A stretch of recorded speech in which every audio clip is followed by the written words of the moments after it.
It's tough to stay warm and dry in the basement, especially when you got concrete cracks. Look at this one here, all the way from the top of the wall right down to the floor level.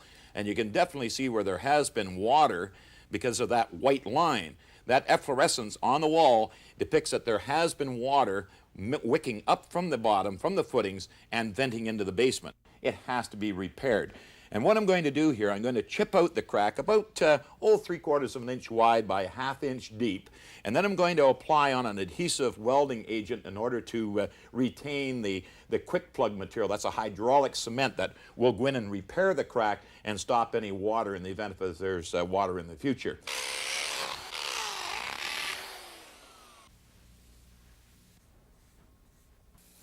There, that's dampening down the crack good and wet, because you never want to patch concrete unless it's damp, because that way it'll allow the cement to migrate into the pores, sealing the water out.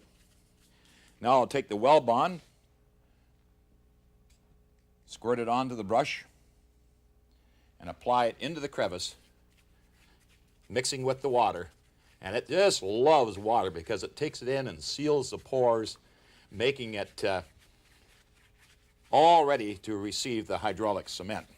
So we'll mix this up now. You'll notice I'm using rubber gloves, and the reason for that, because we're not going to mix large batches at all. The whole idea here is to mix until you feel it starting to set up. And when you apply it with your glove, just smooth it off on the surface of the concrete. That'll be a lot smooth enough for the back of your paneling. It won't mind whatsoever. But there I have a nice mix in my hand. I can feel it starting to firm up, and you just push it in. Now when you finish the crack filling, hydraulic cement cures from the inside out. So for the next couple of hours, just keep it moistened down with a wet, damp sponge.